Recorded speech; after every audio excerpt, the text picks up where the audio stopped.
یہ جو کہتے ہیں کہ دہشت گرد کا کوئی مذہب نہیں ہوتا، مجھے اس چیز سے اختلاف ہے۔ اس کا کوئی نہ کوئی مذہب تھا جس نے اسے دہشت گرد بنایا۔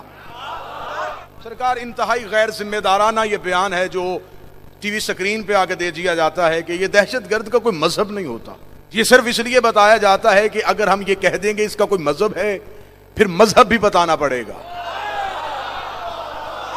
جوان جو بیٹھے ہو یہ میرے ساتھ بولنا، میں آپ کے آج کی بات کرنے لگا ہوں جو آپ کے کل کے کام آئے گی۔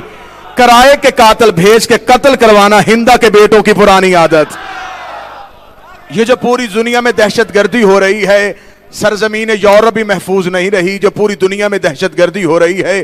ہم صدیوں سے کہہ رہے ہیں کہ دہشت گردوں کا محاسبہ کیا جائے، لیکن ہمیں یہ کہہ دیا جاتا تھا نہیں، آپ شیعوں کا قتل عام ہوتا ہے، یہ شیعوں کا قتل عام اس لیے ہوتا ہے تم صحابہ کی توہین کرتے ہو، تم صحابہ کا احترام نہیں کرتے، لہٰذا ہمارے جوان جذباتی ہو جاتے ہیں، وہ تمہارے امام بارگاہ میں چلے جاتے ہیں، وہ حملہ کر دیتے ہیں، وہ تمہارے ذاکرین کا قتل کر دیتے ہیں، تم صحابہ کی توہین کرنا چھوڑ دو، لہٰذا یہ حملے ختم ہو جائیں گے۔ تو ہمیں تو یہی باتیں سمجھا رہے تھے، لیکن ہمیں بتاؤ فرانس میں صحابہ کی توہین کہاں پہ ہوتی ہے؟ سرزمین یورپ میں صحابہ کی توہین کہاں پہ ہوتی ہے؟ اس کا مطلب ہے جو تم نے اپنے گھر میں پالے تھے، جن کے منہ کو خون لگ چکا تھا، وہ آخر اپنے ہی گھر میں بھونکنے شروع ہو گئے۔ تو اب تمہیں پتا چلا پچھلے دنوں آل سعود کے دروازے پہ جب یہ آگ پہنچ گئی تو اس نے اس آگ پہ جب حملہ ہوا ہے جنت البقیع کے دروازے پہ، تو آل سعود جیسے ظالم حکمران بھی یہ کہنے پہ مجبور ہو گئے کہ دہشت گردوں کا ہمارے ساتھ کوئی تعلق نہیں ہے، ہم دہشت گردی کے پیچھے نہیں ہے، ان دہشت گردوں کا محاسبہ کیا جائے۔